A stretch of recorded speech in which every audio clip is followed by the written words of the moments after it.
मैं आज ग्वालियर चंबल में आई के बड़ी खुशी भई। मैं पहले भी पीताम्बरा मैया के दर्शन को आई हती। मोई दादी इंदिरा जी आपके क्षेत्र में आई हती। उनने मोए रानी लक्ष्मीबाई की कहानी खूब सुनाई हती। मैं बचपन में तुम्हारे क्षेत्र की वीरता और साहस की कहानियां पतो है। इतने दूर दूर से आई मेरी बहनन और भैया, आप सब लोगों का धन्यवाद। देखिए, मैं यहाँ ग्वालियर आ रही थी तो मेरे कई साथियों ने मुझे मुद्दे भेजे कि कौन कौन से मुद्दे हैं जो ग्वालियर में, मध्य प्रदेश में महत्वपूर्ण है और मुझे भाषण में क्या क्या कहना चाहिए।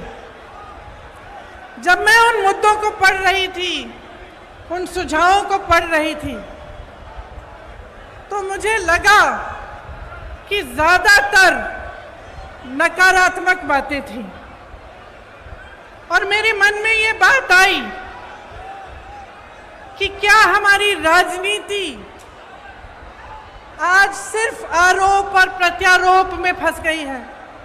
क्या इससे आगे भी कोई राजनीति हो सकती है? इससे बढ़कर भी हम कुछ ऐसी बातें कर सकते हैं जो जनता की मतलब की बातें हों। देखिए, भारतीय राजनीति की नींव स्वतंत्रता के आंदोलन से में डली थी। स्वतंत्रता का जो हमारा आंदोलन था उसे सत्याग्रह का नाम दिया गया था। तो सत्य की लड़ाई थी। तो हमारी पूरी राजनीति की जो नींव है वो उसी लड़ाई में है, तभी डली। तो हमारी एक परंपरा रही है हमारे देश की कि हम नेताओं में सभ्यता, सरलता, सादगी और सच्चाई ढूंढते हैं। हम चाहते हैं कि ऐसे नेता हो जिनमें ये स्वभाव हो और किसी के आधार पर दर्शकों के लिए हमारी राजनीति चली। लेकिन आज परिस्थितियां बदल गई हैं।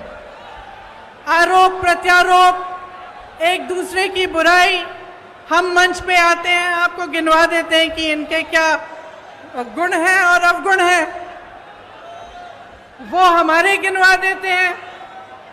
और मुझे अक्सर लगता है कि इस बीच जो जनता के असली मुद्दे हैं वो डूब जाते हैं। आजकल शोहरत, बड़े बड़े बिजनेस वालों को देश की संपत्ति सौंपने की राजनीति, अहंकार की राजनीति चलती है। मैं भी जब यूपी गई तो मेरे साथियों ने बोला, दीदी बड़ी गाड़ी में बैठो। मैंने कहा क्यों? कहते भोकाल होना चाहिए। तो आजकल भोकाल की राजनीति है, शान शोहरत की राजनीति है और कहीं पे बीच में जो जनता की समस्याएं हैं, जो सत्य है इस देश का, वो डूब रहा है। यहाँ खड़े होकर ये कहना बहुत आसान है, दूसरों की आलोचना करना बहुत आसान है। आखिर राजनीतिक सभ्यता को कायम रखने की सबसे बड़ी जिम्मेदारी किसकी होती है? प्रधानमंत्री की ही होती है। लेकिन 2 दिनों पहले की बात है, विपक्ष की बहुत बड़ी मीटिंग हुई। तमाम विपक्षी दल के बड़े बड़े वरिष्ठ नेता आए। उसी दिन या अगले दिन प्रधानमंत्री जी का एक बयान आया और इस बयान में उन्होंने कहा कि जितनी भी विपक्ष के नेता हैं, जितने भी विपक्ष की पार्टियां हैं, एक झटके में प्रधानमंत्री जी ने जैसे सब धान 22 पसेरी सबको चोर बोल डाला। इतने वरिष्ठ नेता, अपने अपने प्रदेशों के प्रतिनिधि, बड़ी बड़ी पार्टियों के नेता, जिन्होंने आजीवन देश के लिए संघर्ष किया, जिनका देश प्रदेश में आदर है, जो जनता के मुद्दे उठा उठा कर आगे बढ़े राजनीति में, उनका इस तरह का अपमान प्रधानमंत्री जी ने खुद कर दी। और दूसरी तरफ देखिए, मणिपुर में 2 महीनों से पूरा प्रदेश जल रहा है, घरों में आग लगाई जा रही है, मार काट हो रही है आपस में, महिलाओं के साथ भयावह अत्याचार हो रहा है, बच्चों के सर पर छत नहीं रहे, और हमारे प्रधानमंत्री जी ने 77 दिन के लिए कोई बयान ही नहीं दिया इस पे। वहां पे एक्शन लेना छोड़िए, एक लफ्ज नहीं कहा। कल मजबूरी में, क्योंकि एक इतना भयावह वीडियो वायरल हुआ कि वो फिर चुप नहीं रह पाए, तो मजबूरी में कल एक बयान दिया, उन्होंने एक वाक्य बोला और उस वाक्य में भी राजनीति घोल दी। उस वाक्य में भी उन्होंने उन प्रदेशों का नाम ले लिया जिसमें विपक्ष की सरकार है। तो मैं आपसे पूछना चाहती हूं कि ये जन आक्रोश लिखा है, ये जन आक्रोश किस बात का? ये जन आक्रोश आपके ही मुद्दों पर है कि नहीं है? और यहां खड़े होकर मैं भी इस 30 मिनट के भाषण में 10 मिनट प्रधानमंत्री जी की आलोचना कर सकती हूं। 10 मिनट के लिए मैं ये कह सकती हूं कि कितनी घोषणाएं, नकली घोषणाएं की, कितने घोटाले किए, कितने नाटक करते हैं शिवराज जी। और मैं 10 मिनट के लिए सिंधिया जी के बारे में भी बोल सकती हूं कि किस तरह से अचानक उनकी विचारधारा ही पलट गई। लेकिन आज मैं यहां आपका ध्यान भटकाने के लिए नहीं आई हूं, मैं आपके मुद्दों पर बात करने आई हूं। और आज जो सबसे बड़ा मुद्दा है आपका, मैं जानती हूं क्या है, महंगाई का मुद्दा है। सबसे बड़ा मुद्दा आज महंगाई है। और मैं सिर्फ सब्जी, फल, आटा, गेहूं, इस सब की मैं महंगाई नहीं कह रही हूं। ये तो है ही, जब टमाटर 150 रुपए में आप खरीद नहीं सकते तो ये तो है ही। लेकिन इस महंगाई से किस तरह आपकी कमर तोड़ी जा रही है उसकी बात कर रही हूँ। मैं वो बात कर रही हूँ कि जब घर में इतनी बारिश हो रही है, आजकल छत से कुछ पानी गिर रहा है, आपको मरम्मत करवानी है, वो मरम्मत महंगी हो गई है। आपको किसी के घर जाना है, कुछ ले जाना है उनके लिए, वो खरीदना मुश्किल हो गया है। आपके बच्चों की फीस भरना मुश्किल हो गया है। इतनी बारिश में जो बच्चे स्कूल पाठशाला तक जा रहे हैं, उनके लिए छाता खरीदना मुश्किल हो गया है। आपके पूरे जीवन पर एक बहुत बड़ा बोझ बन गई है ये महंगाई। तो ये सिर्फ टमाटर के भाव की बात नहीं है, ये बात आपके जीवन की है कि किस तरह आप गुजारा कर पा रहे हैं, मैं समझ नहीं पा रही हूँ। मेरी बहनें यहाँ बैठी हैं, सबसे बड़ा बोझ इन पर है। समाज का बोझ, महंगाई का बोझ मेरी बहनें उठाती हैं सबसे ज्यादा। आज रसोई के लिए सामान खरीदना है, तेल खरीदनी है, वो भी नहीं मिलती। गैस का सिलेंडर मिलता तो था, उसमें गैस भरना ही मुश्किल हो गया है। आज आपको खरीदने जाना है तो 1000 रुपए से कम नहीं मिल रहा। बच्चों की परवरिश कैसे होगी? सुबह उठ के आप अगले दिन का सामना कैसे करते हैं? कोई बीमार पड़ जाता है तो घबराहट उनकी भी होती है और इस बात की भी होती है कि मैं दवाई कहाँ से खरीद के लाऊं। घर पे बीमार पड़ा है लेकिन दुकान जाकर इतनी महंगाई है कि दवाई ही नहीं मिलेगी, मैं क्या करूं? आज ये है आपकी परिस्थितियां। तो इस बीच मुझे उचित नहीं लगता कि यहां आकर मैं फिजूल की बातें करूं, मैं दूसरों की बार बार आलोचना करती रहूं।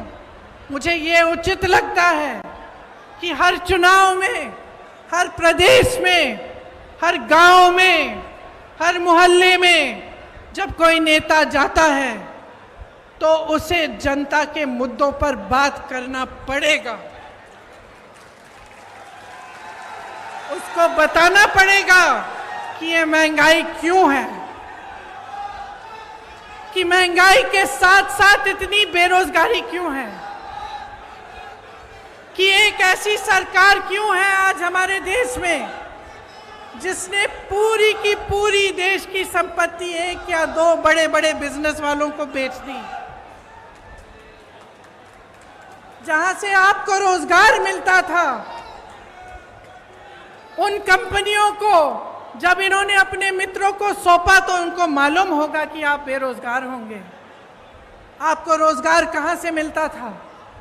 पीएसयू से मिलता था, बड़ी बड़ी जो सरकारी कंपनी थी उनसे मिलता था। आपको रोजगार खेती की कमाई से मिलता था, आपको रोजगार सेना से मिलता था, आपको रोजगार छोटे छोटे व्यापार से मिलता था। आज परिस्थितियां क्या हैं? जो बड़ी बड़ी कंपनियां हैं वो तो सारी सौंप दी इन्होंने अपने दोस्तों को। सेना की भर्ती का क्या किया अग्निवीर का आप जानते हैं।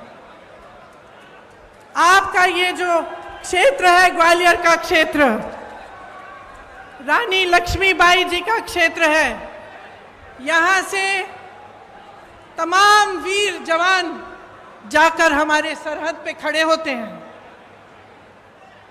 आप जानते हैं सबसे अच्छी तरह कि जब से अग्निवीर की स्कीम आई और 4 साल की सेना में भर्ती कराई गई, तब से क्या स्थिति है।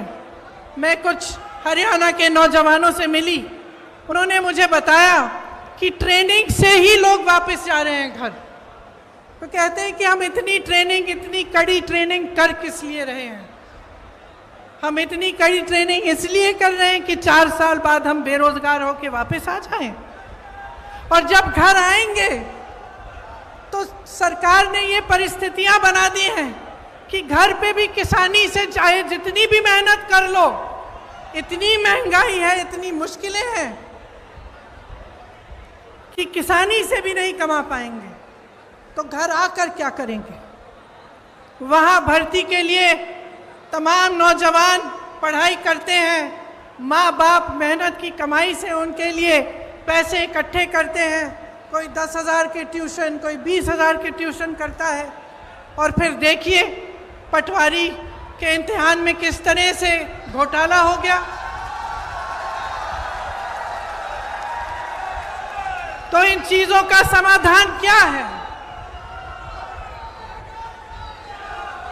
आज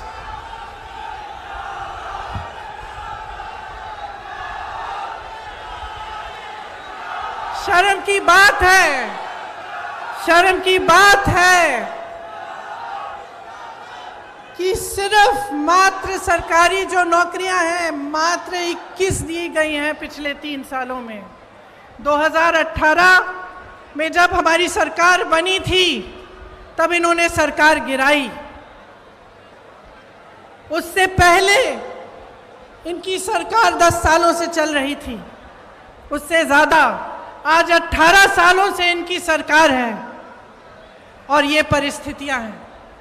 तो चुनाव के पहले ये कहने का क्या फायदा है कि हम फलां स्कीम बनाएंगे, हम महिलाओं को कुछ देंगे, हम नौजवानों को रोजगार देंगे। क्या फायदा है? 18 साल से तो आप सरकार में रहे हैं, तब तो आपने कुछ दिया नहीं।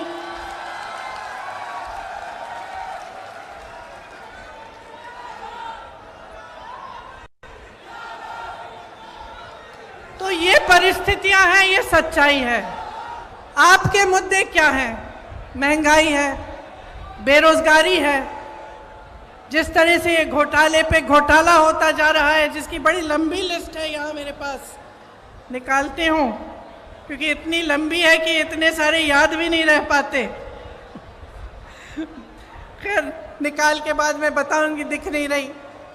तो इन्होंने इतने सारे घोटाले किए, कुछ नहीं छोड़ा, सड़कें नहीं छोड़ी, कुछ नहीं छोड़ा, भगवान की मूर्तियां नहीं छोड़ी महाकाल में।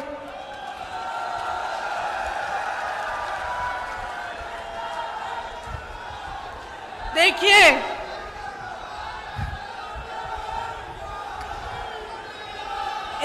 है, देखिए, दो बातें।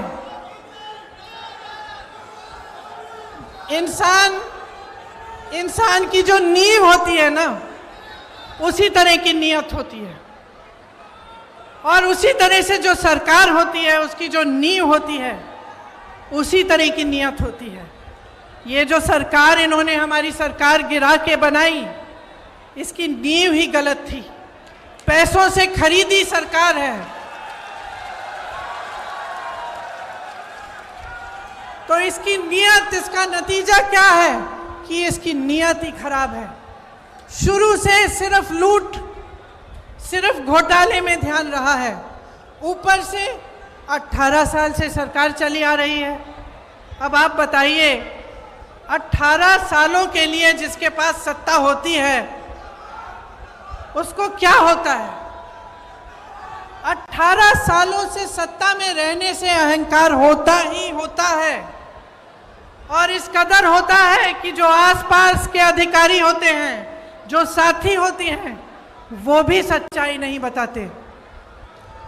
तो 18 सालों में नेताओं की ये आदत अक्सर हो जाती है कि वो सोचने लगते हैं कि सत्ता तो हमेशा ही उनके साथ रहेगी, और जब हमेशा सत्ता साथ रहेगी तो काम करने की क्या जरूरत है भैया? कोई पूछने वाला तो है नहीं। जब समय आएगा ध्यान भटका देंगे, जब समय आएगा दूसरी बातें कर लेंगे जिससे जनता के जज्बात जुड़े हुए हैं। फिर से जनता भूल जाएगी कि महंगाई है, जनता भूल जाएगी कि बेरोजगारी से मर रही है, जनता भूल जाएगी कि किसान खेती नहीं कर पा रहा, कुछ खरीद नहीं पा रहा, पेट्रोल डीजल के दाम इतने बढ़ गए हैं, और फिर से हमें वोट मिल जाएगा। 18 क्या 5 साल और हम सत्ता में रहेंगे, हमें कुछ करने की जरूरत नहीं है। और आज मध्य प्रदेश में यही परिस्थितियां हैं। सत्ता की वजह से अहंकार है, सत्ता की वजह से आलस है, और सुन लीजिए, सत्ता का स्वभाव है कि वो इंसान की भी असलियत उभार देती है। ये सत्ता का स्वभाव है। आप सत्ता को एक नेक इंसान के हाथ में दो, वो भलाई करेगा, आपकी सेवा करेगा।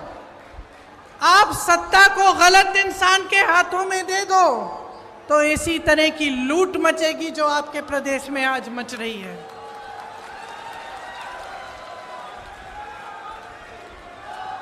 महंगाई, बेरोजगारी से समाज में तनाव बढ़ता है।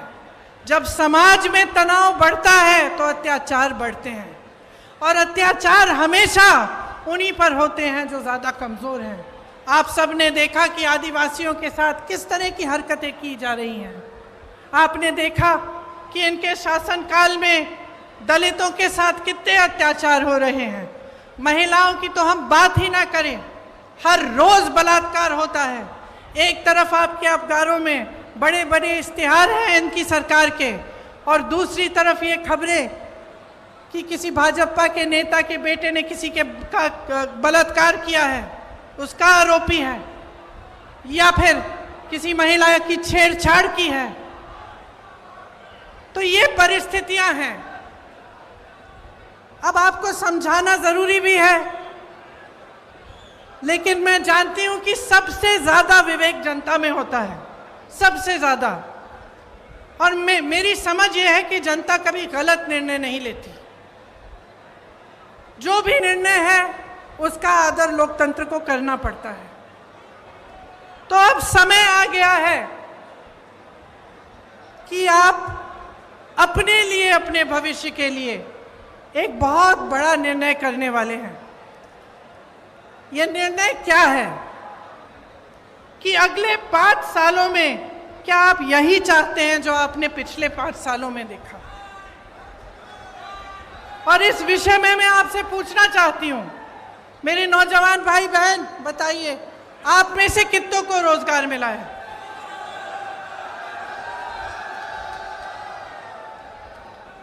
मेरे किसान भाई बहन यहाँ हैं, आपकी जिंदगी बेहतर हुई है कि नहीं? नहीं हुई। 5 सालों में आपकी तरक्की हुई है कि नहीं? यहाँ व्यापारी होंगे, छोटे दुकानदार वाले भी होंगे, रेहड़ी पटरी वाले भी होंगे।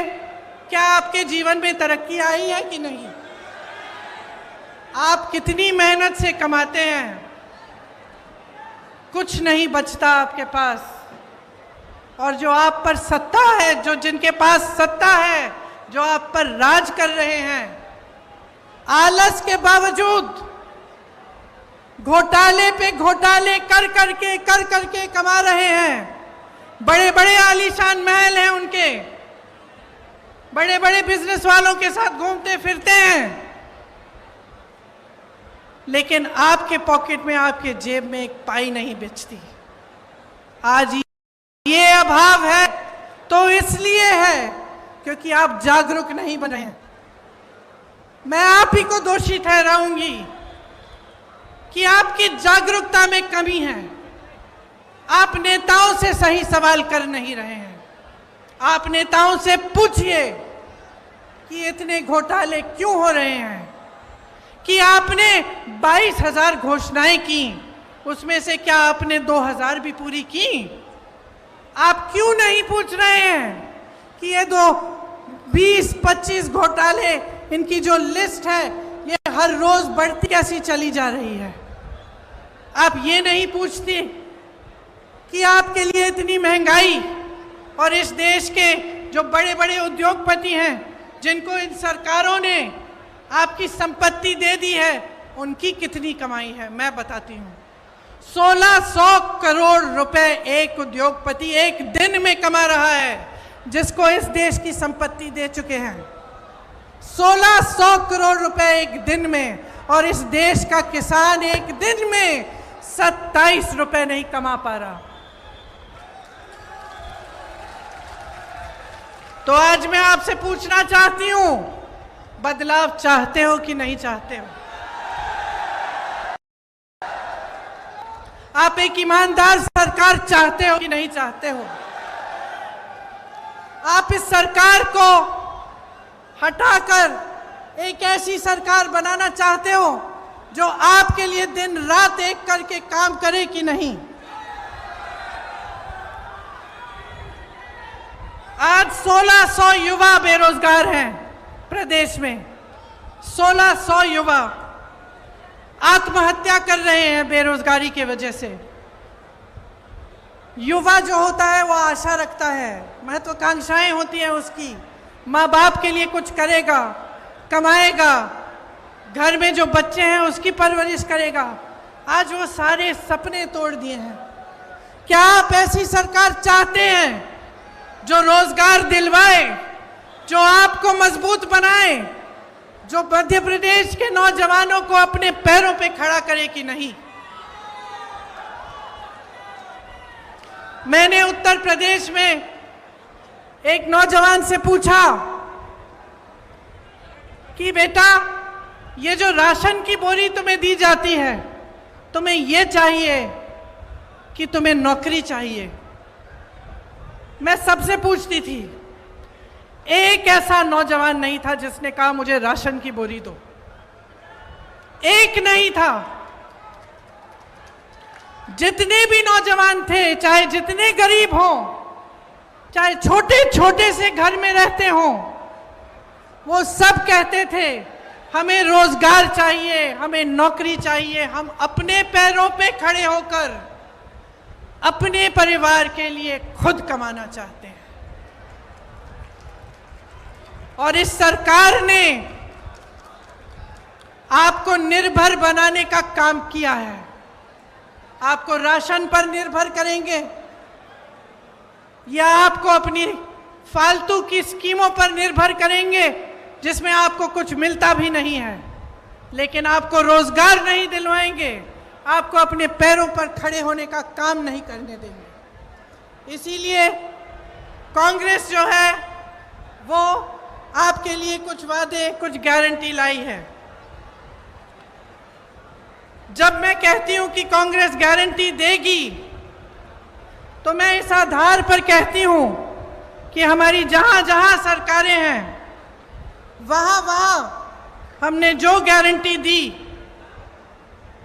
वो निभाई जा रही हैं।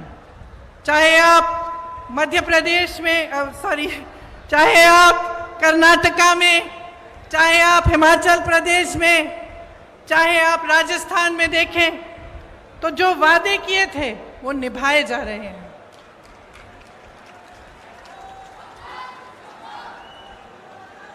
राजस्थान में, छत्तीसगढ़ में, हिमाचल प्रदेश में पुरानी पेंशन की स्कीम लागू है। जब आप सरकारी नौकरी लेने जाते हैं तो उसमें सबसे बड़ी चीज क्या होती है? जीवन के लिए सुरक्षा। मतलब कि नौकरी 20-25 साल नौकरी करने के बाद आपको पेंशन मिलेगा, आपको एक सहारा मिलेगा। वो सहारा आज नहीं मिलता सरकारी कर्मचारियों को। सरकार कहती है पैसे नहीं है इसके लिए। तमाम सरकारी कर्मचारी परेशान हैं। इनके पास बड़े बड़े उद्योगपतियों के लोन माफ करने के पैसे हैं, आपके पेंशन देने के पैसे नहीं हैं। इसीलिए जहां जहां कांग्रेस की सरकार है वहां वहां पुरानी पेंशन आज लागू है, क्योंकि हम आपका आदर करते हैं। हम समझते हैं कि जो सरकारी कर्मचारी है, जो दिन रात सालों के लिए सेवा करता है, उसके लिए बुढ़ापे में भी सहारा होना चाहिए। और यहाँ पे भी एक घोषणा ये है, गारंटी, कि पुरानी पेंशन यहाँ भी लागू होगी। मेरी बहनों के खातों में हर महीने सीधे 1500 रुपए डाले जाएंगे। जो गैस का सिलेंडर आज आपको 1000 रुपए से कम में नहीं मिल रहा है, आपको 500 रुपए में दिलवाया जाएगा। 100 यूनिट बिजली आपको माफ होगी, मुफ्त में मिलेगी। और 200 यूनिट पर बिजली बिल आधी की जाएगी। जो किसानों के कर्ज माफ करने का काम हमने 2018 में शुरू किया था, वो नई सरकार अगर कांग्रेस की बनेगी तो उसे पूरा करेगी।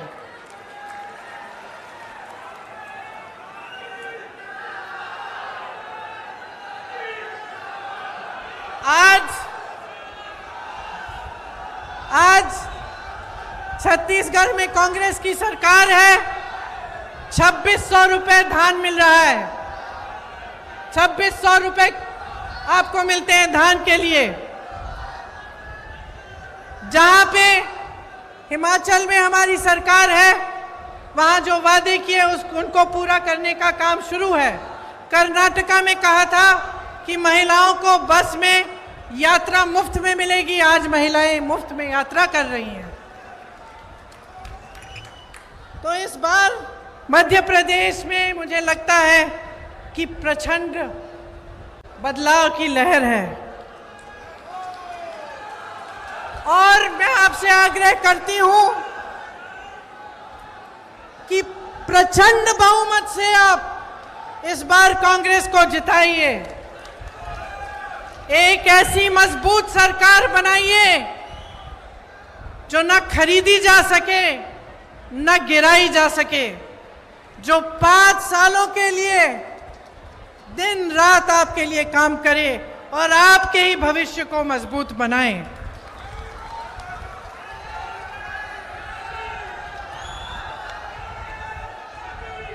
एक ऐसी राजनीति लाइए अपने प्रदेश में जो आपके भविष्य को मजबूत बनाने के लिए आपकी समस्याओं को सुलझाने का काम करे। आपकी जितनी भी छोटी छोटी समस्याएं हैं और जितनी बड़ी समस्याओं से आप जूझ रहे हैं, उनको सुलझाने का काम पहले दिन से शुरू होना चाहिए।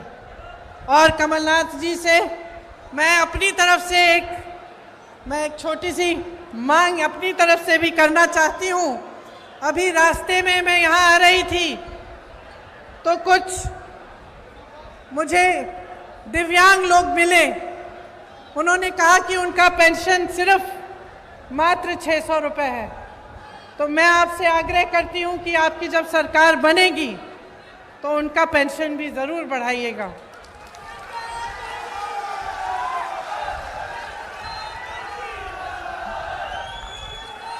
देखिए, ये ग्वालियर चंबल की धरती है।